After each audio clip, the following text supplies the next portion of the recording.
The applause was still ringing in his ears when George Strait slipped through the side exit of the Amarillo Civic Center. A worn denim jacket pulled up around his jaw, hat brim low. The roar of 20,000 people had been everything it always was. Electric, grateful, real. And yet, the moment the door clicked shut behind him, all he wanted was silence and something hot to drink. His tour manager, Dale Fitch, had been clear. "Bus leaves at midnight, George. Don't wander." That gave him just under 2 hours. The night air hit him like a wall, dry and cold, carrying the particular emptiness of a Texas panhandle evening in late October. The parking lots behind the arena were still buzzing with tailgaters, trucks idling, country music bleeding out of open windows as if the concert hadn't ended at all. He moved quickly, head down, boots on cracked asphalt, grateful for the dark. He had no destination in mind. That was, honestly, the point. After 30-some years of sold-out shows, platinum records, and a life lived largely in public, the thing George Strait craved most was the luxury of walking somewhere without a reason. No handlers, no photographers, no one needing a piece of him. Just the street, the cold, and the distant glow of a town that didn't know he was in it, even though he'd just filled its biggest room. He walked 4 blocks west before he saw it. The Lonesome Star diner sat between a closed tire shop and a nail salon with a flickering sign, occupying a narrow stretch of Fillmore Street like something left over from another decade. The facade was pale yellow aluminum, dented along the bottom edge, with a hand-painted star above the door that had lost most of its original red to weather and time. A neon sign in the window buzzed the word "Open" in pale blue. Through the glass, he could see the interior. Maybe 6 booths, a long counter with round stools, fluorescent light humming over everything in that particular shade of white that made you feel both wide awake and slightly sad. A bell above the door announced him as he entered. The smell hit first: coffee, bacon grease, dish soap, and something sweet, maybe pie. The diner was nearly empty. A couple sat in the far booth, speaking in low voices, not looking up. At the counter, a man in a dark overcoat sat hunched over a mug, back to the door. George took a stool 2 seats down from him. "Evening," said the woman behind the counter. She was in her mid-40s, brown hair pulled back, wearing a green apron with a small embroidered star on the chest pocket. The diner's logo, presumably. Her face was handsome in the way of someone who had been through enough to stop worrying about appearances and come out the other side just fine. Her name tag read Donna. "Evening," George said. "Just coffee, please, black." "Coming right up." She poured without ceremony, slid the mug across, and moved to the other end of the counter to refill the man in the overcoat without asking. George wrapped both hands around the mug and looked straight ahead at the mirrored strip behind the counter, lined with coffee cups, syrup dispensers, a handwritten daily special board, chicken fried steak, mashed potatoes, green beans, $9, $50. In the mirror, he caught a glimpse of the man beside him. He looked twice, then a third time. The man sitting 2 stools down was Al Pacino. There was no mistaking it: the deep-set eyes, the particular architecture of that face, the way he held himself even in stillness, like a man who had learned a long time ago how to carry gravity. He was wearing a plain black overcoat over a gray sweater. No tie, no jewelry. His silver hair was slightly disheveled. He looked tired in the way of someone who had been traveling too long and thinking too hard. George stared at his coffee. "All right," he thought. "That's Al Pacino." He took a sip, set the mug down, looked at the pie shelf. 3 types under glass domes: cherry, pecan, and lemon. Looked at the ceiling. Looked at his hands. The man 2 stools over turned slightly. You going to say something? Or are we just going to sit here pretending we don't know each other exists? The voice was unmistakable. Low, direct, slightly amused. George turned. I was leaning toward the second option, honestly. Al Pacino looked at him for a moment. Then something in his expression shifted. Not quite a smile, but close. George Strait. Al Pacino. They looked at each other for a beat. You just play that show? Al asked, nodding vaguely in the direction of the arena. About an hour ago. I drove past. Parking lot looked like a military operation. George nodded. Usually does. He picked up his coffee. What are you doing in Amarillo? Al turned back to his mug. Driving. Driving where? Hadn't decided yet. George considered this. That's either very free or very not good. A little of both, Al said, and this time it was definitely a smile. Brief, real, self-aware. From the kitchen, a sound, a pan dropped, a muttered curse.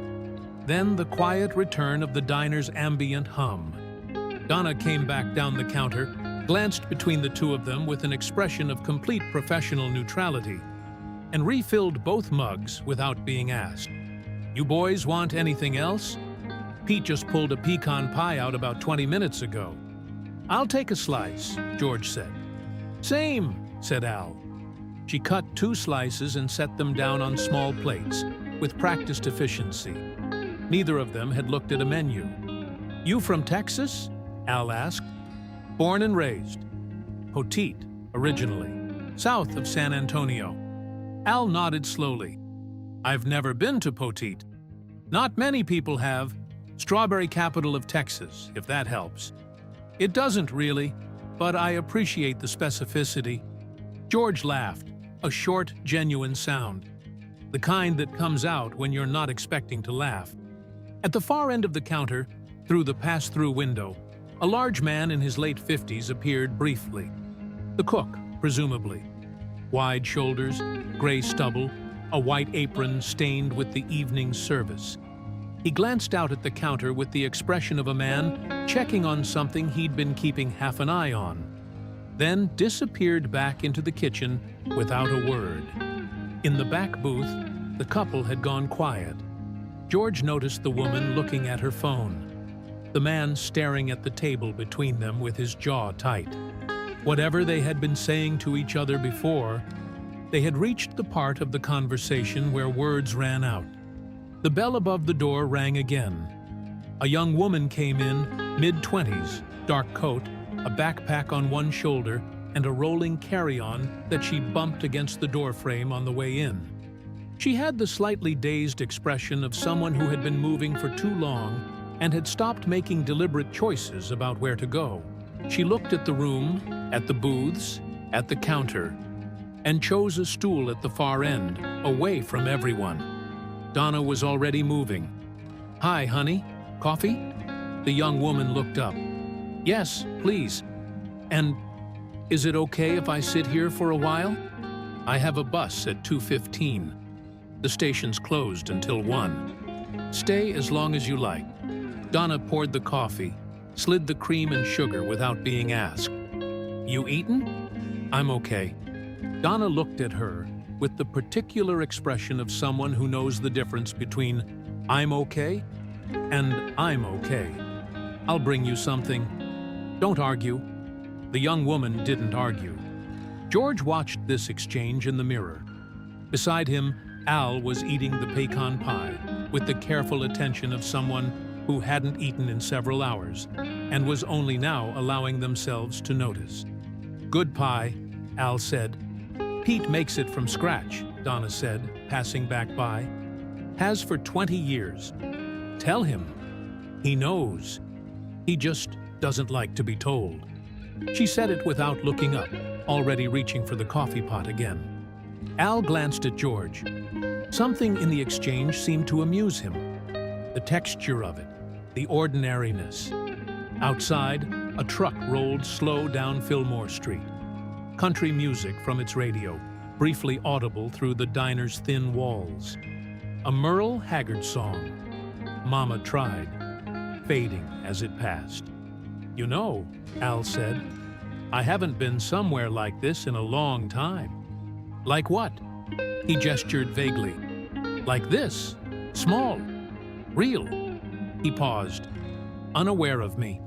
George looked at the room, the couple in the booth, the young woman at the counter, the sound of Pete moving in the kitchen, Donna refilling the napkin holders at the end of the counter with the focused efficiency of someone who had done it 10,000 times.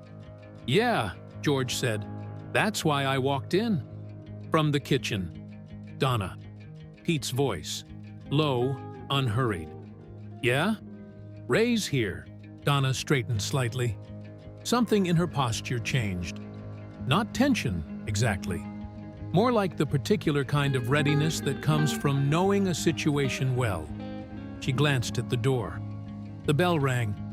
Ray Clifford came in sideways, holding the door open longer than necessary before letting it go. He was a big man, broad through the chest, late 40s, with hands that had spent a long time doing physical work, and a face that carried the specific weariness of someone who had been proud all his life and was only recently losing the fight to stay that way.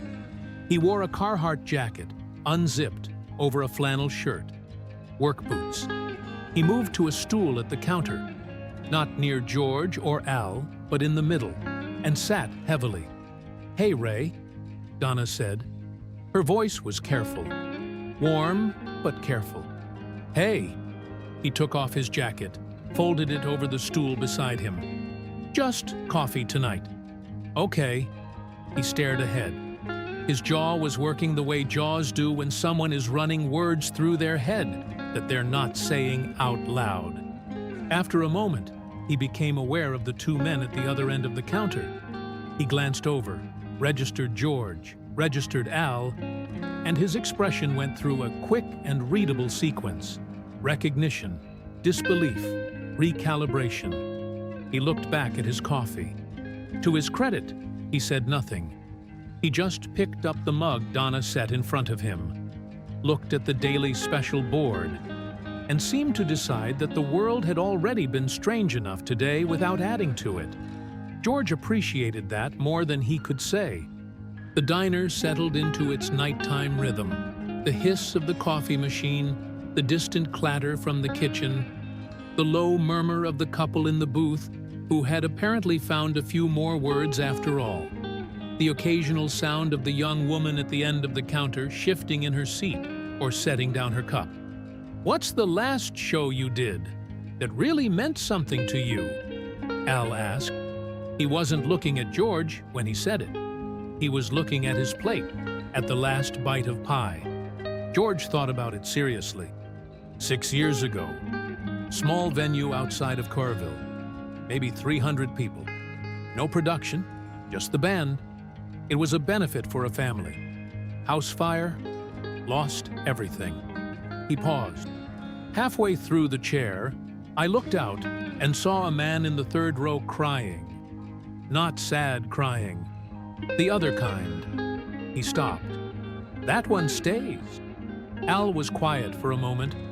"The other kind," he repeated, as if the phrase was something worth holding. "What about you?" George said. "Last roll that really got you." Al set his fork down, looked at the counter. Outside, the wind picked up briefly, rattling the diner's front window in its frame before settling again. "That's a longer answer," he said. "I've got time," George said. "Bus doesn't leave till midnight." Donna Holloway had worked the overnight shift at the Lonesome Star Diner for 11 years. She'd taken it originally because it paid 50 cents more per hour than the day shift, and because her husband Tom had been working days at the Pantex plant, and they'd needed someone home in the mornings for their son, Kevin, who was 8 then and already more complicated than anyone had warned her 8-year-olds could be. Tom had been dead for 3 years now. Heart attack, fast, at 51. Kevin was 19, living in Lubbock, studying something she didn't fully understand at Texas Tech, and calling on Sundays with the particular guilt-motivated punctuality of a son who knew he had moved away and couldn't fix it. She still worked the overnight shift. There wasn't a practical reason for it anymore. But she knew the diner at night the way you know a house you've lived in for years. Its sounds, its rhythms, its particular quality of light. The way the front door stuck slightly in cold weather. The way Pete always burned the first batch of biscuits on Fridays and blamed the oven. She liked the people who came in at night. They were different from the lunch crowd, less performative. People at midnight were, in her experience, more honestly themselves. Stripped of the day's obligations, too tired for pretense. She had heard more true things said across this counter between 10 p.m. and 4 a.m. than she had in all the daylight hours combined. She was wiping down the end of the counter when she let herself look, really look, at the two men sitting together. She had recognized both of them within 60 seconds of their being here and had made the professional decision to treat them exactly as she treated everyone else, which was the correct decision, and also, she privately admitted, a minor act of personal heroism. George Strait was eating pecan pie and talking with the kind of ease she associated with men who had been genuinely themselves for long enough that it had stopped requiring effort. Al Pacino was listening the way actors listened, with his whole face, like someone who collected human behavior the way other people collected coins. She moved to the young woman at the end of the counter. Carla Jennings was 24 years old, though she looked younger in the diner light, or maybe older, depending on which moment you caught her in. She had dark brown hair pulled into a loose braid, a small scar above her left eyebrow from a fall off a fence at age 11, and the particular economy of movement that comes from spending time in places where you try not to take up too much space. She had a bus ticket to Albuquerque in her coat pocket. She'd bought it 6 hours ago at the station on 3rd Street, standing at the counter with her debit card and a very clear sense that she needed to be elsewhere, though the shape of elsewhere was still forming. She was from Midland originally. She had left Midland at 20 with a boyfriend named Travis, who turned out to be the wrong answer to the right question she'd been asking herself, which was, is there something more than this? There had been. It just hadn't been Travis. She'd ended up in Amarillo through a sequence of practical decisions. A job, an apartment, a friend group that slowly became more her life than she'd intended, and had spent the last 4 years building something that felt almost like the right thing but wasn't quite. 2 weeks ago, her manager at the accounting firm where she worked had asked her to falsify figures on a client report. Not in those words, in the carefully constructed, plausibly deniable language of corporate ambiguity. But that's what he'd meant. And she had said no. And now, in the way of these things, the job was quietly becoming impossible. And the apartment she shared with a roommate who was her manager's girlfriend was becoming something other than home. The bus ticket to Albuquerque was not a plan. It was a direction. Here, Donna said, setting a plate in front of her, chicken soup and a dinner roll. It's from last service. Pete reheated it. It's good. Carla looked at the soup. I said I was okay. You did, Donna agreed pleasantly, and walked away. Carla looked at the soup for another moment. Then she picked up the spoon. At the middle of the counter, Ray Clifford was on his second coffee, and Donna could tell from the way he was sitting that he hadn't eaten since morning. She went back to the kitchen. Pete Dunbar looked up from the grill where he was cleaning with a flat scraper, the last real task of the evening. He was 63 years old, heavy-set, with forearms like something architectural, and a face that had spent too many decades near a hot grill to carry much expression beyond a kind of generalized attentiveness. He had cooked at the Lonesome Star since he was 40, having arrived via a trailer park in Odessa, 2 years of culinary school in Dallas, a brief marriage that ended without catastrophe, and a series of restaurant jobs that taught him everything he knew about food, and one thing he knew about people, which was that what they ate told you more about how they were doing than what they said. "Ray's out there," Donna said. Pete scraped the grill without looking up. "I heard him come in." He said, "Just coffee." "Fix him a plate anyway." A pause. "He got laid off on Tuesday. His wife called me." Donna leaned against the kitchen door frame. "Janet called you?" She didn't know who else to call. Pete set the scraper down and looked at her with the level expression of a man whose emotional range was wide, but whose display of it was narrow. "Fix him a plate, Donna." She fixed him a plate. Chicken fried steak, mashed potatoes, green beans. She carried it out and set it in front of Ray without ceremony. He looked at it, then at her. "I didn't order this." "I know." "Donna, Ray." She kept her voice quiet and matter-of-fact. "Eat." He looked at the plate. The muscles in his jaw moved. He was a man who had been, all his adult life, the one who provided, the one who fixed things, the one who didn't need help. It was not a comfortable thing to be handed a plate of food you hadn't asked for by someone who knew why you needed it. "I'll pay for it," he said. "You'll do no such thing." She turned and went back to the coffee machine. He ate. At the far end of the counter, George had shifted slightly on his stool and was now half facing Al, not self-consciously. Just the natural turn of a conversation that had found its footing. The last one, Al was saying, his voice lower than before, more internal, was a small film. Nobody saw it. Independent thing. Italian co-production. We shot in Pittsburgh, of all places. I played a retired judge. Not a dramatic role. No speeches. No big moments. He turned his mug in his hands. There was one scene. Just me at a kitchen table, reading a letter from my character's estranged daughter. Nobody else in the room. He paused. We shot it 9 times. The director kept saying, less, less, less. By the 9th take, I wasn't performing anything. I was just sitting there, reading words on a page. He was quiet for a moment. The director called cut, and then didn't say anything for about 30 seconds. Then he said, "That's the whole movie, right there." George was listening with the same quality of attention he gave to a song he was hearing for the first time and deciding whether it was real. "That's the thing, isn't it?" George said. "When you stop trying to do it." "Every time," Al said. "And it takes 40 years to learn. And you still forget it between projects." I have songs like that. The Fireman, Brace Yourself. George shook his head. First time I played Brace Yourself live, I nearly stopped in the middle because it felt too... He searched for the word. True. Yes, Al said simply. Ray, 3 stools down, had stopped pretending not to listen.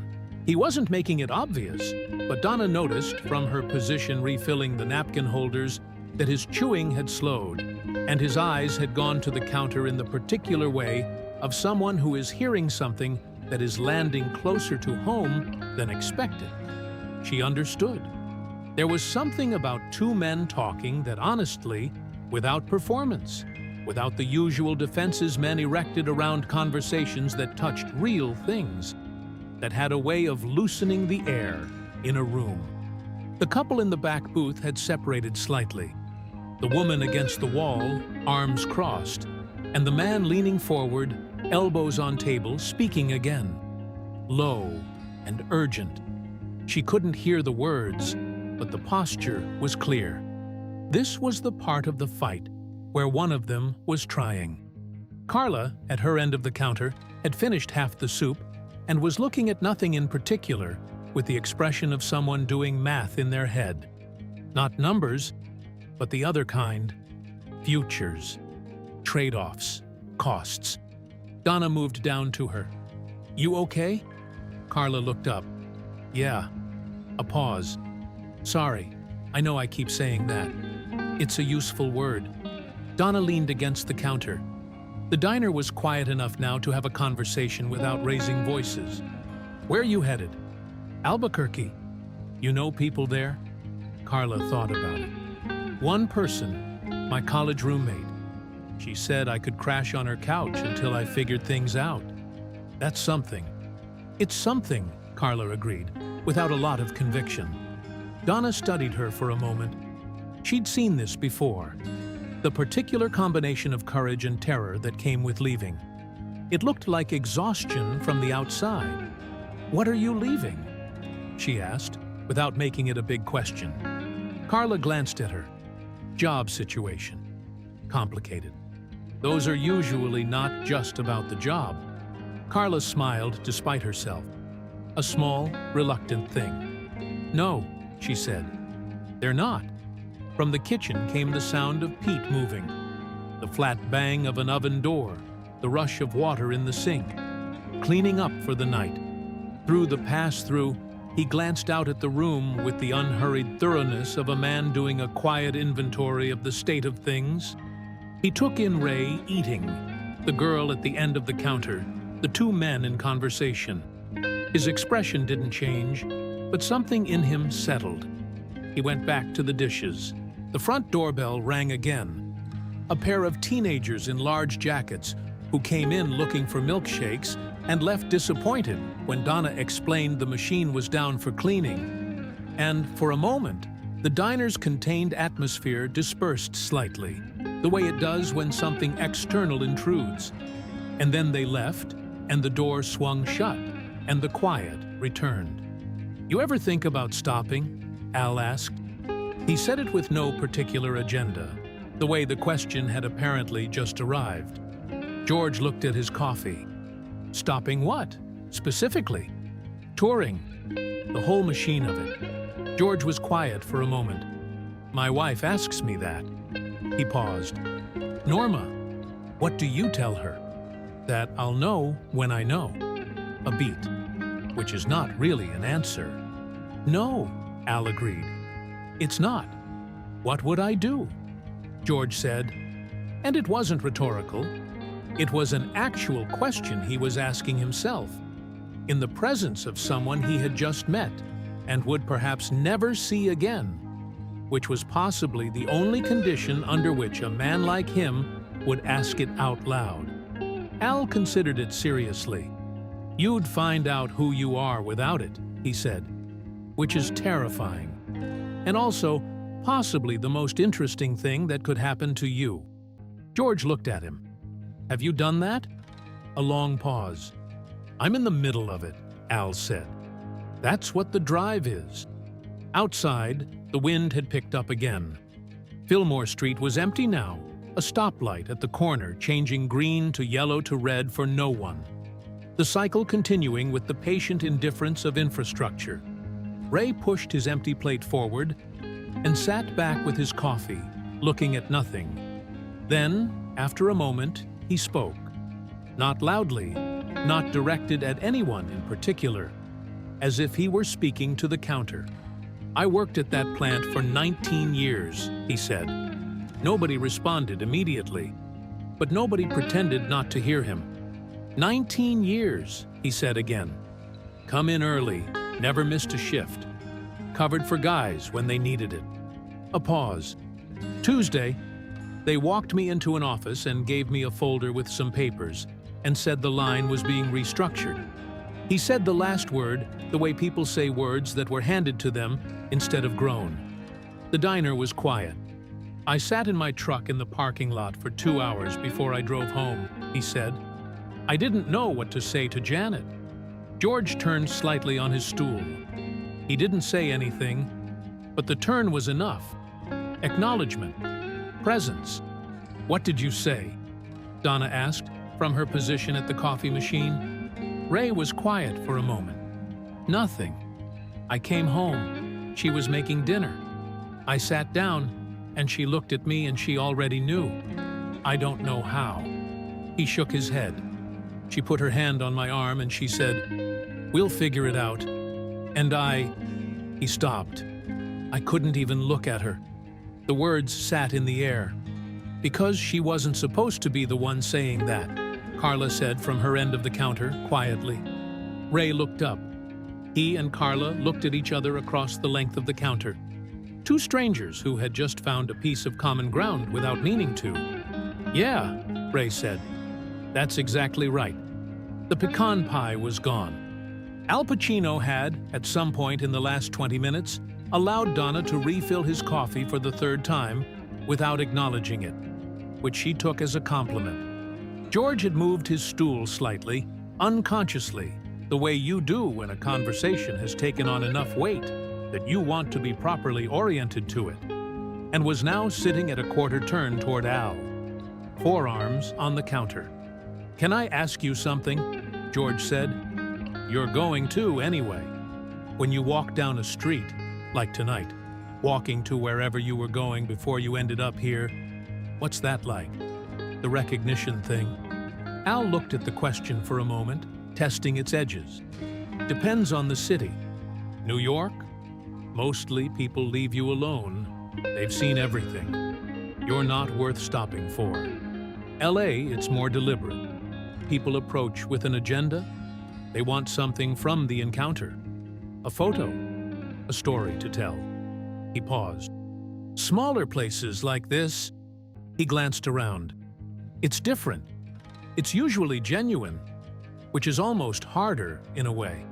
"Harder how?" "Because you can't dismiss it." Al turned the mug in his hands. "When someone in a city comes at you with their phone already out, you can construct a little distance. You're an object to them, not a person. So you can be an object back. Professional." He paused. "But when someone in a place like Amarillo, Texas, recognizes you, and their face does the thing." He stopped. "The thing," George said. "Like you've walked out of somewhere they keep privately. Like you belong to a memory they have." Al looked at the counter. "That one you can't be an object for. That one you have to actually be there for." He was quiet for a second. "Which is fine. It's right. But it costs something." George nodded slowly. He knew the thing. He had known it for decades, the moment after a show when someone came to him not with excitement, but with something quieter and more personal. A parent who said, "I played your music the night my son was born." A widow who said, "Tom and I danced to that song at our wedding, and he's been gone 5 years now." Those were not requests for autographs. They were something else entirely. "You ever get it wrong?" George asked. "Someone comes to you like that, and you're not all the way there, and you can tell afterward that you weren't?" Al looked at him with something that might have been respect. "Too many times to count." "Me too." "There was a woman," Al started, then seemed to decide to follow the memory.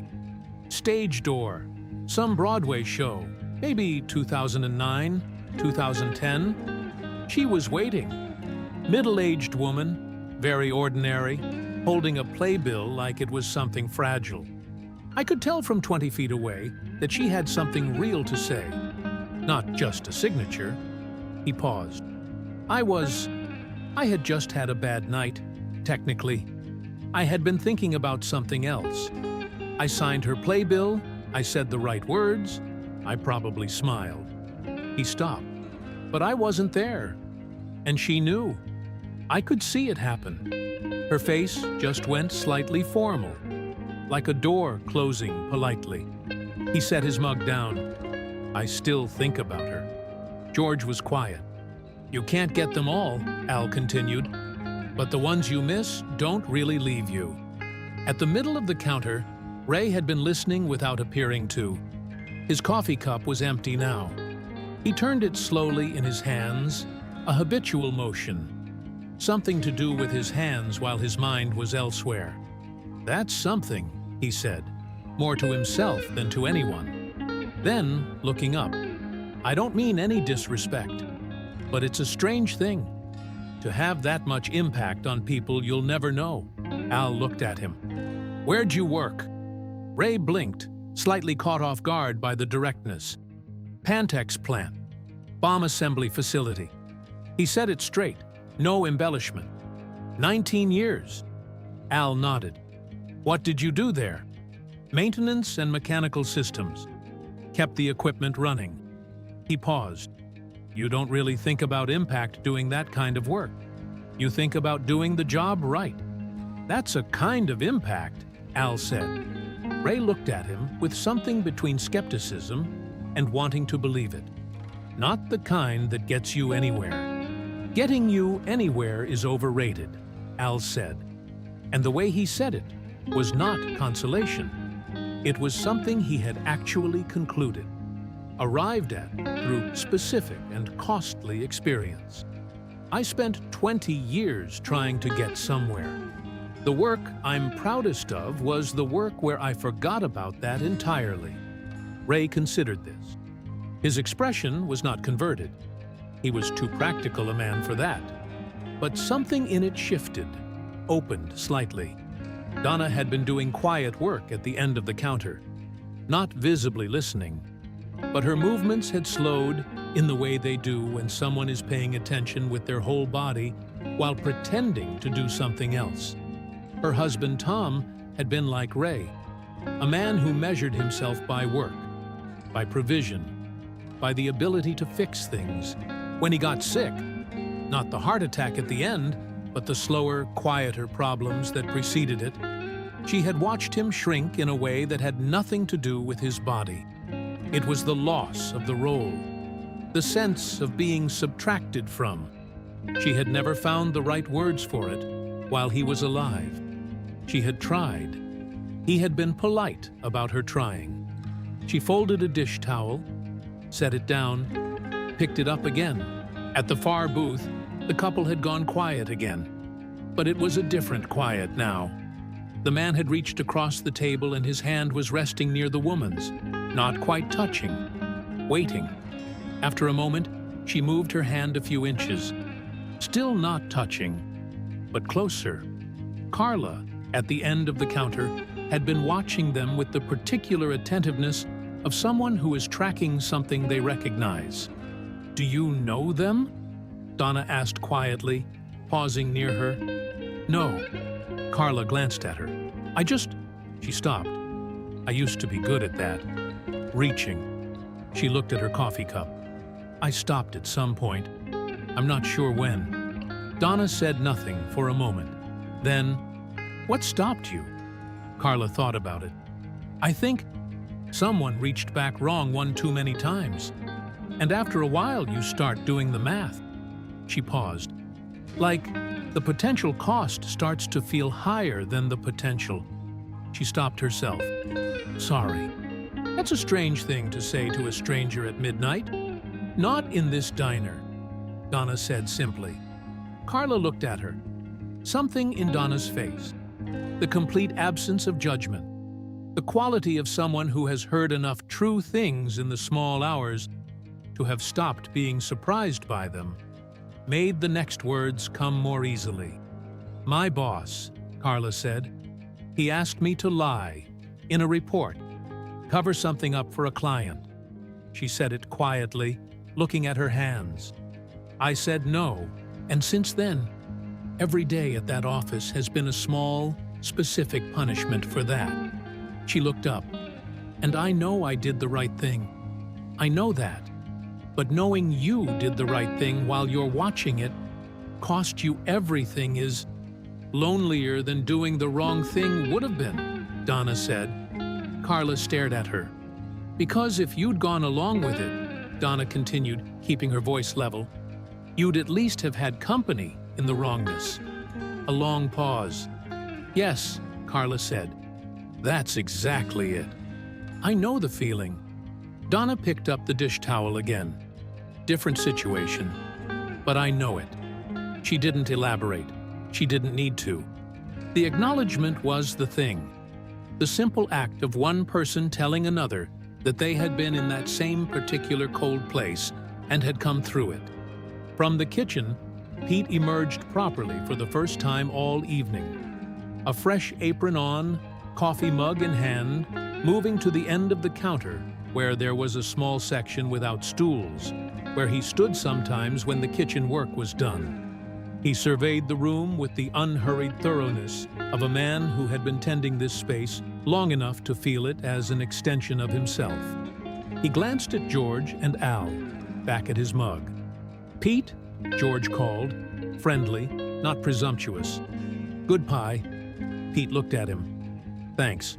A pause. "Strait, right?" "That's right." Pete nodded as if this had confirmed something he'd already determined. "My mother liked your music." He said it with the matter-of-fact directness of a man who did not deal in flattery, but who acknowledged real things. "She had your first record, played it on a little turntable in her kitchen in Odessa." "That means a lot," George said, and he said it in the way of a man for whom it actually did. Pete drank his coffee, looked at Al. "You were in that movie with the car dealership." Al looked at him, a small beat. "There were a few of those, actually. The one with the..." Pete made a vague gesture with his mug. "The whole thing with the family and the money." "People I know?" Al offered. Pete pointed. "That one. My ex-wife made me watch it 3 times. He considered. "It was good." "Your ex-wife has good taste." "She had excellent taste," Pete said, with the dry delivery of a man who had made peace with a complicated past. That was basically the whole problem. A surprised laugh from George. Even Al's expression cracked into something that was undeniably a smile. Donna, from the other end of the counter, pressed her lips together to suppress her own. The diner felt, in that moment, like a room that had exhaled. By 11:15, the couple in the back booth had paid and left. Together, which Donna had not taken for granted.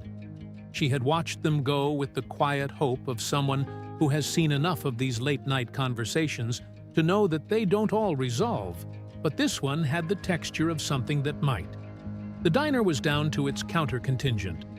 George and Al, Ray, Carla, Pete at his end of the counter, and Donna moving in her practiced circuit.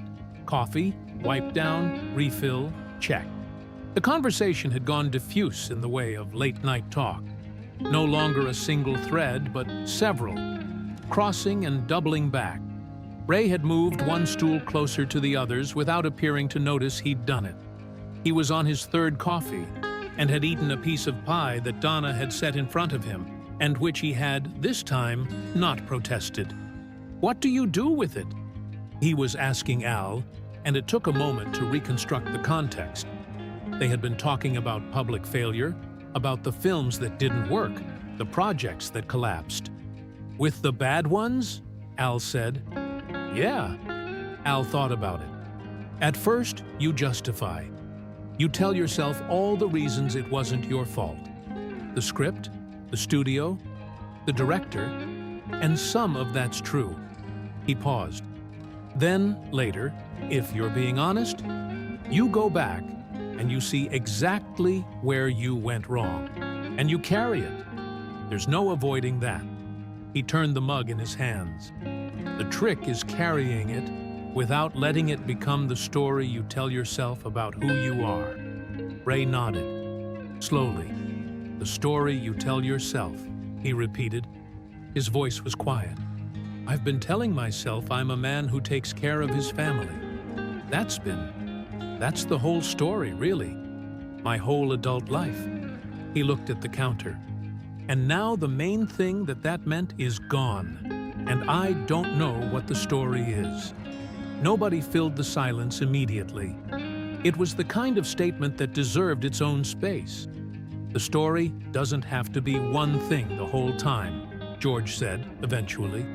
He said it carefully, not as advice, more as an observation. "I've had to tell myself different ones, at different points. Things I thought were permanent turned out to be just chapters." "Easy to say when the chapters have been good ones," Ray said. And it wasn't hostile, just honest. "Most of mine have been, yeah," George agreed.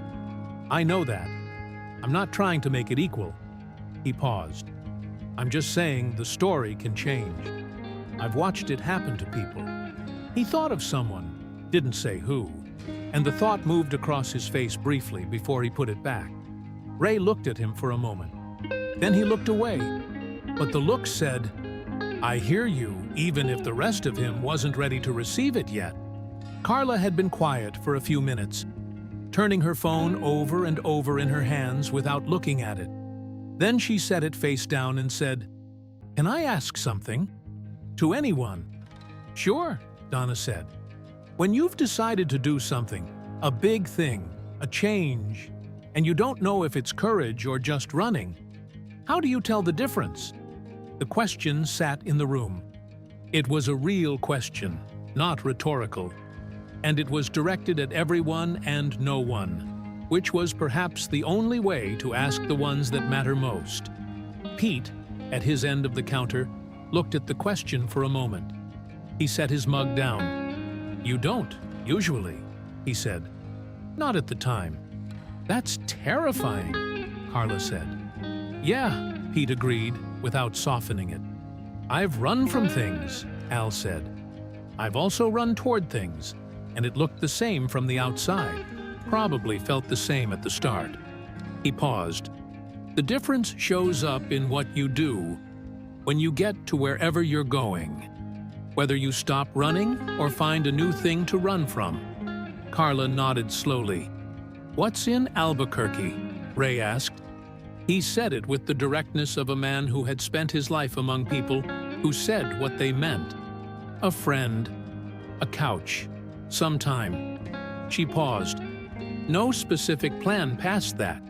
"That's more than nothing," Ray said. "Is it?" He considered. "I had a plan. Had it all mapped out. Company pension. Janet and I retire at 62. Maybe travel some." He turned his coffee cup. "Plans they're not the main thing, turns out." He said it without bitterness. Or not much. George had been listening to this with the expression of a man cataloging something. Not for use later, not out of habit, but because the room had the quality of something real, and he was present enough to know it. He thought about Norma, about the bus leaving at midnight, about the way he'd answered the bus, doesn't leave till midnight 45 minutes ago, when Al had asked what he had time for, and how that had framed the whole evening. Finite, boundaried, which was perhaps the condition under which people said true things. "Janet's going to be okay," Donna said to Ray, out of nowhere, or rather, out of the somewhere of having listened carefully for the last hour. "Not immediately, but she's going to be okay, because she's already telling you we'll figure it out." "That's not nothing either." Ray looked at her. His expression did something complicated. "You knew Tom, right?" he said. It wasn't really a question. "I did. He was a good man." "He was," Donna said. She said it cleanly, without flinching from it. "He also drove me crazy in 12 specific ways for 22 years. Both of those things." She paused. "Janet knows what she's got. She knows it better than you think she does." Ray looked at the counter. A long moment. "Pete," he said. "Yeah," Pete said from his end. "Pie was good." "I know," a sound from George. Not quite a laugh, but related to one. Al looked at him with an expression that said yes, exactly. The fluorescent lights above the counter hummed. Outside, a car passed, briefly illuminating the front window before the dark returned. Somewhere on Fillmore Street, a dog barked twice and stopped. "Can I say something?" Carla said. She was looking at the surface of the counter with the focused attention of someone trying to organize a thought before it dissolved. "Yeah," said Donna. "I've been sitting here for..." She checked her phone. "Almost 2 hours. And I came in here because I had nowhere to go until 1 a.m. She paused. "And I have had more. I've felt more real in here tonight than I have in the last 4 years of my life in that city." See, she said city like it was a decision she had made a long time ago and was only now questioning. "And I don't know what to do with that." The room was quiet. "Keep it," George said simply. Carla looked at him. Whatever this is, he said, gesturing vaguely at the room, at the evening, at the impossible specificity of this particular combination of people in this particular place at this particular hour. That feeling, keep it. Take it with you to Albuquerque. Take it wherever you go. He paused. Things like this don't happen by accident. Not exactly. Al was looking at him. You sound like you're writing a lyric. Maybe, George said. Or maybe it's just true. Pete refilled his own coffee, which he almost never did this late, and stood with it and looked out at the diner with the expression of a man who had, over 20 years, seen enough of what a late-night counter could hold to not be surprised by it, and also to never stop being grateful for it. You know what I like about this place? He said. It was not a question he usually asked. He was not, by nature, a man who talked about what he liked. But the evening had loosened something. What? Donna asked. People come in here, and they sit at the counter, and after a while they say the thing they haven't said. He looked at his mug. At a table, people perform. They're having a meal, they're a couple or a family or whatever. At a counter, he shook his head. There's something about the counter. You're all looking the same direction. Nobody's watching each other. And that makes it easier. Parallel, Al said quietly. Not face to face. Parallel is easier. Yeah, Pete said. That. Donna thought about that. She thought about all the conversations she had heard and had from behind this stretch of laminate and stainless steel over 11 years.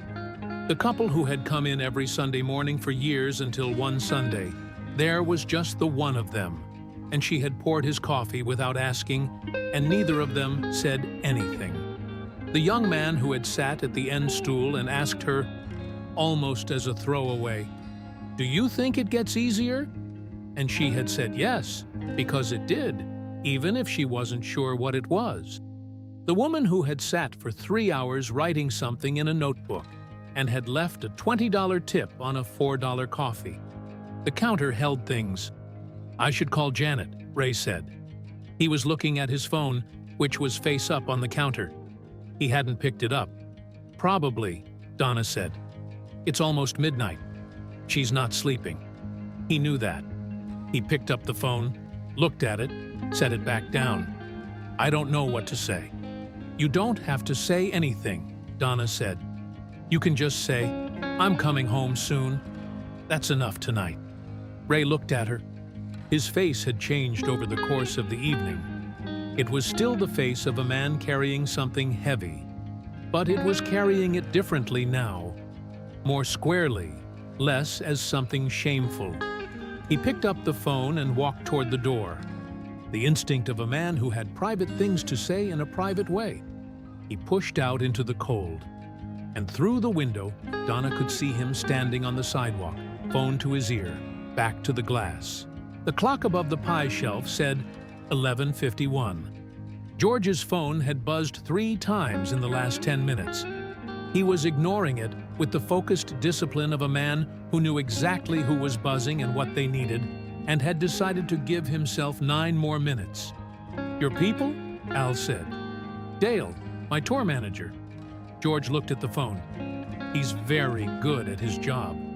One of the ways he's good at his job is not accepting that I need to disappear for 2 hours after a show.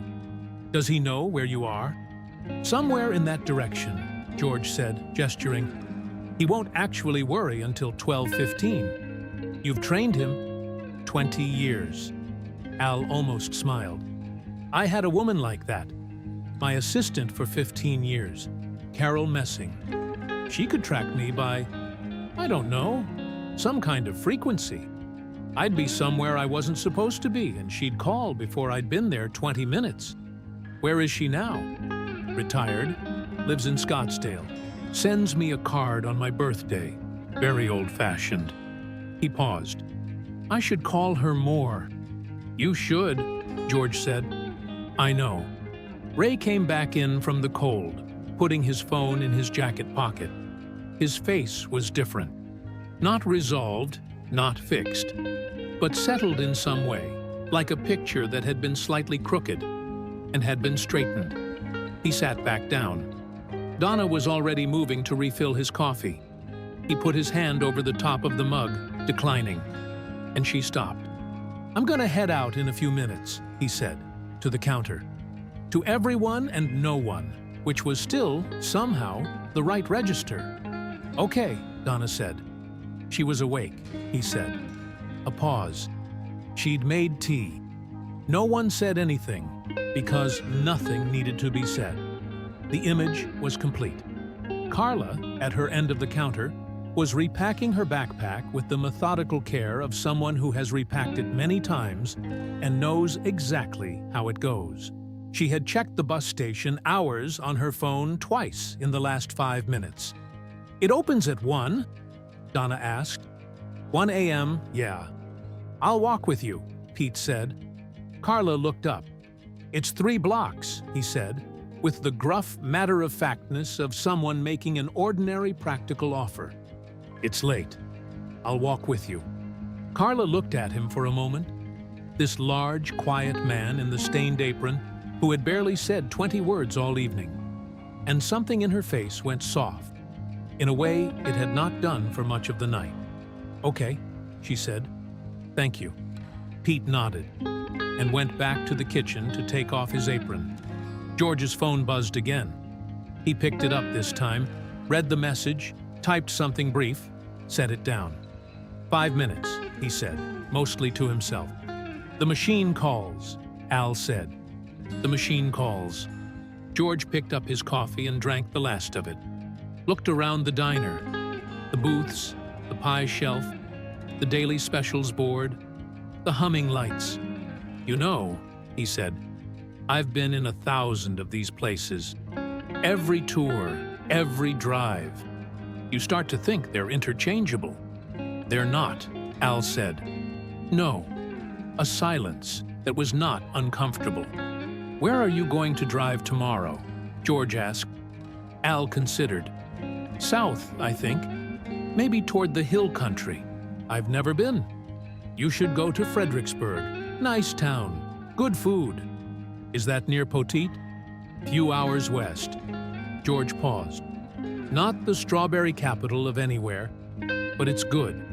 I'll find it."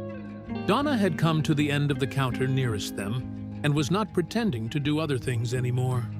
She leaned against the counter with her arms crossed, not closed off, just at rest, and looked at the two of them with the expression of someone who has been trusted with something without having asked for it.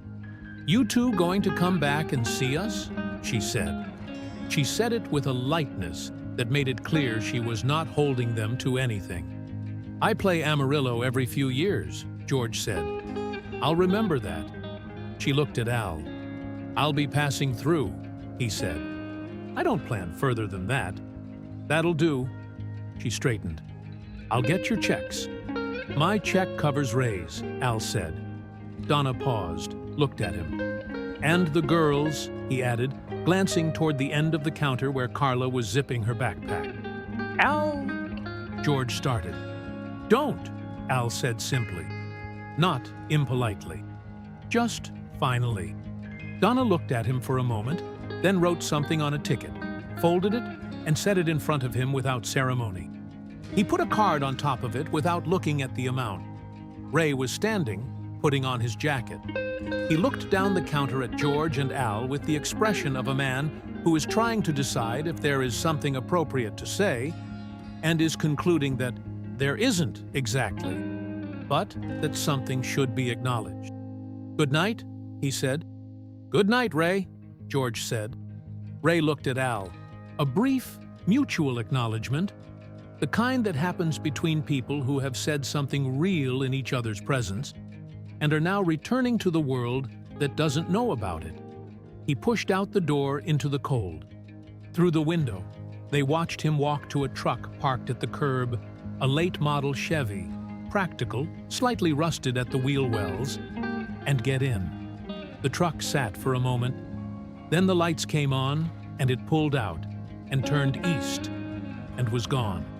Pete came out of the kitchen in a jacket and wool cap, looking like a different version of himself. Larger, somehow, out of the apron. He looked at Donna. "I'll be back in 10 minutes, he said. "I know." She handed him Carla's check. Zeroed out. Carla came down the counter with her backpack and rolling bag and stopped in front of Donna. "Thank you," she said, "for all of it." "Good luck in Albuquerque," Donna said. "Call your friend from the bus station so she knows what time you're getting in. Don't just show up." Carla smiled. "I will." She looked briefly at George and Al. Neither of them were the kind of people who needed to be acknowledged with more than a nod, and she seemed to know that, so she nodded. A small, genuine gesture, and followed Pete out the door. The bell above the door rang, and then the diner was 3 people. George stood up from the stool. He reached into his jacket pocket, out of habit, for his wallet. "It's done," Al said. "Al?" "George." He said the name with a firmness that was also a kind of friendliness. "Let me." George put his hands up slightly. A concession. He looked around the diner one more time. Donna was watching him with an expression that held, among other things, the specific calm of someone who is being present for a moment they will remember. "Tell Pete the pecan pie was the best I've had in a very long time," George said. "I will." She paused. "He'll say he knows." "I expect he does." He settled his hat, zipped his jacket, looked at Al Pacino, who was sitting at the counter of a diner in Amarillo, Texas, at 11:58 p.m., looking, for the first time all evening, like a man who had stopped somewhere and meant to. "I hope the hill country is what you're looking for," George said. "I hope you figure out what comes after the bus leaves," Al said. George looked at him for a moment. It was not a small thing to say, and they both knew it. He walked to the door, pushed it open. The cold air came in. "Good night," he said, to Donna, to Al, to the room. The bell rang, and then he was on Fillmore Street, in the dark, hands in his pockets, walking back toward the arena, and the bus, and the machine, and the life. Which was a good life, an extraordinary life, one he had earned and tended and was grateful for, and which was, he now admitted to himself in the cold air of an October night in Amarillo, also something he was going to have to eventually think about more carefully. He could hear the wind. He could hear, distantly, the sound of a truck on the highway west of town.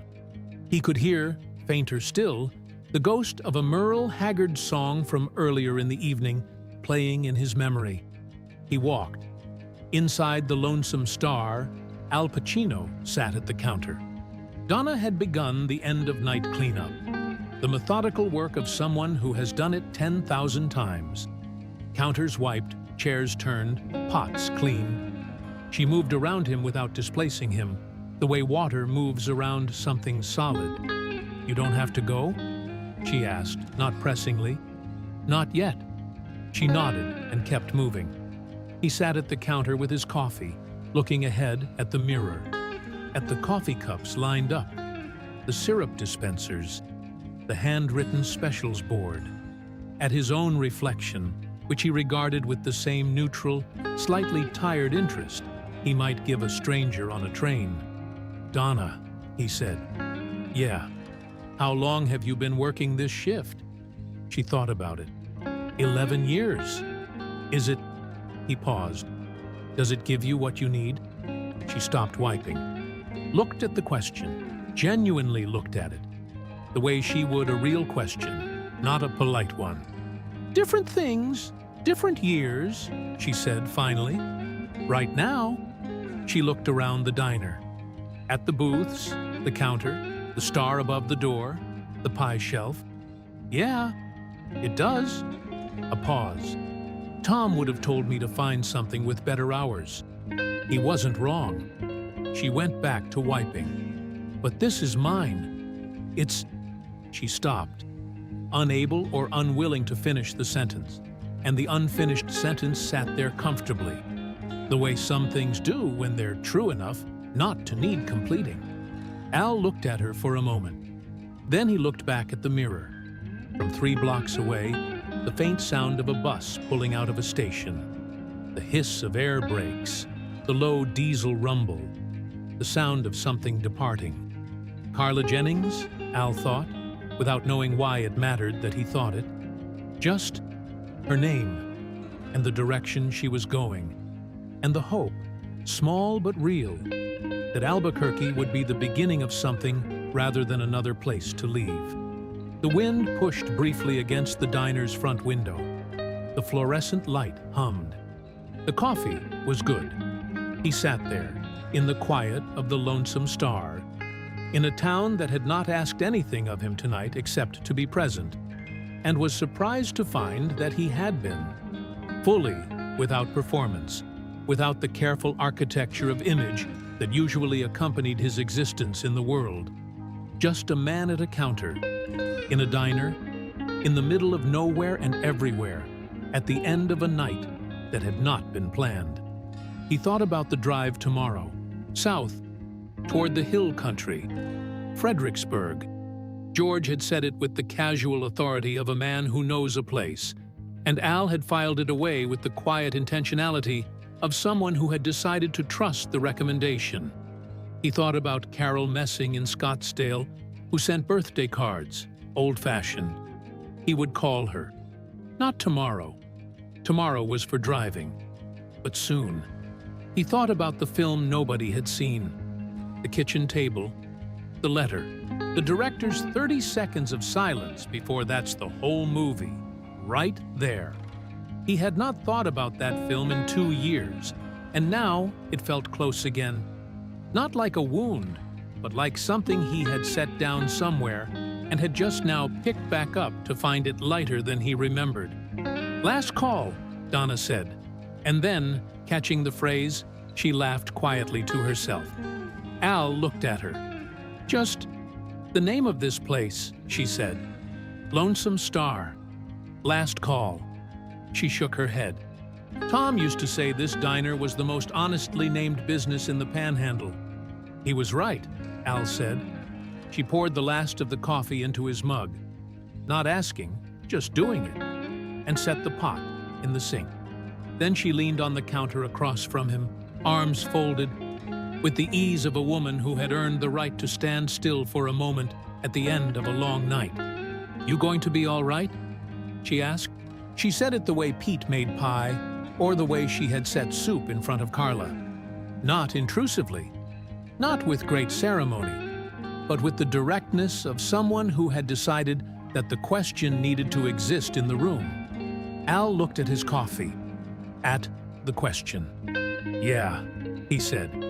And then, because it was midnight in a diner in Amarillo, and the particular quality of the hour demanded honesty, "I think so. Getting there." "That's enough," Donna said. "That's enough," he agreed. Outside, Fillmore Street was empty. The stoplight at the corner cycled through its colors for no one. Green to yellow, to red to green again. Patient and indifferent and steady. The Lonesome Star diner hummed and breathed and held the night. And in the kitchen, Pete Dunbar came back through the door, unwrapping his scarf, smelling of cold air. "She got on the bus okay?" Donna asked. "She got on the bus." He hung his jacket on the hook by the kitchen door, looked out at the counter, at the one remaining customer, the empty stools, the traces of the evening in the crumbs and coffee rings and folded napkins that were left. He nodded once, as if confirming something to himself. Then he went back to the kitchen, and the sound of clean water running in a sink filled the diner. Quiet and ordinary and good. Al Pacino finished his coffee. He set the mug down with both hands, the way he had held it all evening. Carefully, like it was worth holding carefully. He looked at the mirror one last time. Then he put on his coat, straightened the collar, and stood. "Thank you, Donna," he said. "Thank you for coming in," she said. She meant it. He walked to the door. The bell above it rang, the same bell it had rung for every person who had entered and left over however many decades the lonesome star had been standing on this corner of Fillmore Street, offering light and warmth and pie, and the particular mercy of a counter at which a person could sit and look forward, and, if the night was right, say the thing they hadn't said. The door swung shut. Donna stood in the empty diner. She looked at the counter, the 5 stools that had held people tonight, each one briefly the center of a life that had brushed against other lives and gone on.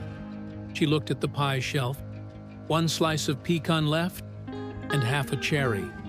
She looked at the daily specials board, which still said what it had said at 6 p.m. Chicken fried steak, mashed potatoes, green beans, $9.50. She picked up the dish towel and began. This was the work. The wiping down, the stacking, the returning of surfaces to their resting state so that tomorrow they would be ready again. This was, she had come to understand over 11 years, not the opposite of the meaningful thing, but the same thing in a different form. The tending of the space, the maintenance of the possibility, the quiet renewal of the offer. She thought of Tom, not with grief, the way she sometimes did. With grief had come and done its work over 3 years and was still present, but had changed shape. But with the soft, clear fact of him.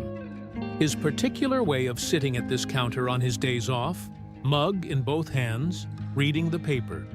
The way he had called this place your diner, even though her name was not on the deed and never had been. "How's your diner?" he'd say on the phone when she was at work. And he was home, and it was 2 in the morning. "It's fine," she'd always said. "It's good." She finished the counter, turned off the overhead light, leaving only the low amber work lights at the back. The neon open sign in the window was the last thing. She reached it, her hand on the switch, and paused. Through the glass, Fillmore Street was dark and quiet. A few parked cars, the nail salon next door with its dead sign, the tire shop, and beyond that, the ordinary, infinite grid of an American town at midnight, doing what towns do, resting, holding its people, waiting for morning. She turned off the sign. The blue word went dark.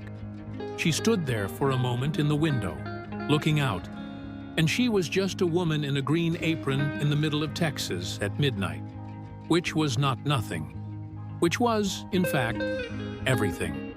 Then she went to get her coat.